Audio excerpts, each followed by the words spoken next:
Hello, wherever you are in the world. I'm here with Jeremy Hyman of Jeremy Hyman Associates. I'm Rob Brown, founder of the Accounting Influencers podcast. We do these regular interviews with Jeremy, who's talking to professional firms all the time about their key technology and people issues. Jeremy, what's on your mind this week? I'm going to have a bit of a rant. You're on your soapbox, are you? Yeah, I thought we'd have a ranty week.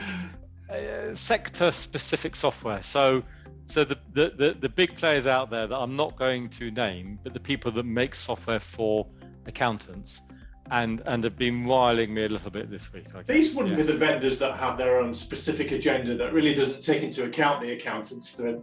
What, you mean the people who pay their bills and keep them in business? Yeah, those. Yeah, possibly. What's got your beef then on these vendors and their agenda?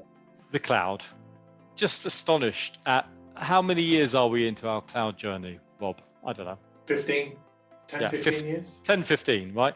Yeah. And the inability to get decent software into the cloud, software that is, I mean, let's be honest, the on-premise software is not that good, but at least as good as the on-premise software in a cloud version. It's just taking forever. And I don't know how hard it can be. It can't be that difficult.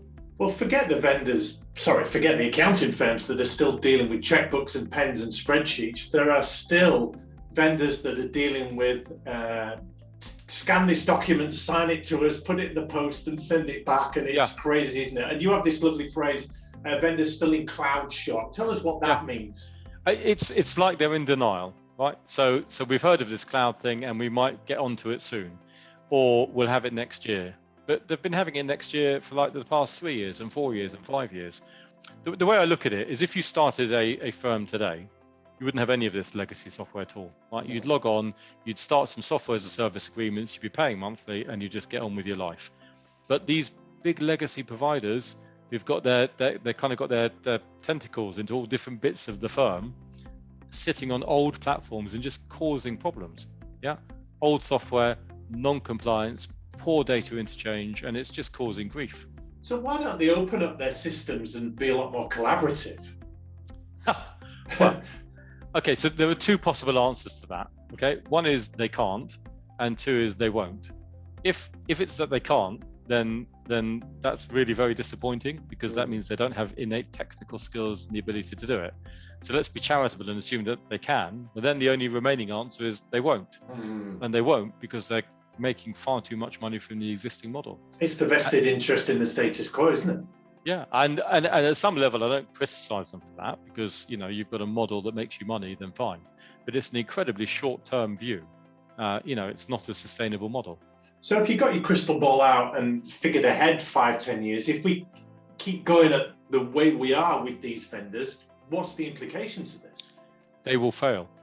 What will happen is small teams of individuals from those vendors will leave, put together startups with all of the right intelligence, but also the right technology and the right attitude, and then come back at them and say, I used to work at X, I've learned what it is that a firm needs, and I've built a new platform, and this is how it works. Yeah. You cannot sustain a business on fear and on tying people into a structure which makes it difficult to leave, because all you build up is resentment. And accounting firms are getting increasingly savvy to what the vendors are doing and pushing back, aren't they? They're getting savvy, and they're also aware of their younger, newer, more digital competitors that haven't got the same burden. And that is enough to make them shake themselves into action. So are there any circumstances under which a professional firm may go with some sector-specific software? Well, you need to do it for some things, right? You need to do it for audit or for tax or whatever. But a simple rule is that wherever you don't need to do it, don't do it. So anyone who buys their document management system or their CRM from a sector specialist in the hope of having access to modern features and a great open interface is going to be sorely disappointed. There's a reason why Salesforce and Microsoft spend tens of millions of dollars on their CRM development, and some of these sector players don't. So go with the market leaders. And in closing, Jeremy, what advice would you give to managing partners, project managers in professional firms, in giving them the confidence and maybe a couple of questions to ask to push back to vendors who are driving their own selfish agenda? Well, the question I would always ask one of them on day one is, do you have a two-way API, application programming interface? Before I buy your software, do you have that? And if the answer is no, then I'm sorry, I'm not buying your software. because that is the gateway to me being able to integrate and connect your software to everything else I need to do. And if the answer to that question is no, then I don't want to talk to you. Yeah. And well, the number of vendors who would fail on that very simple question is startling. It's frightening. Well, that was a very well considered round, and I guess this is where you come in, because accounting, other professional firms, they do need a hand-holding person, don't they, to come in and have these conversations for them. Yeah, and they need confidence at their elbow to bring vendors to account and to make sure they're extracting the maximum value from what can be a very expensive purchase. Yeah, a lot to think about. Thank you so much, Jeremy Hyman, for your insights today.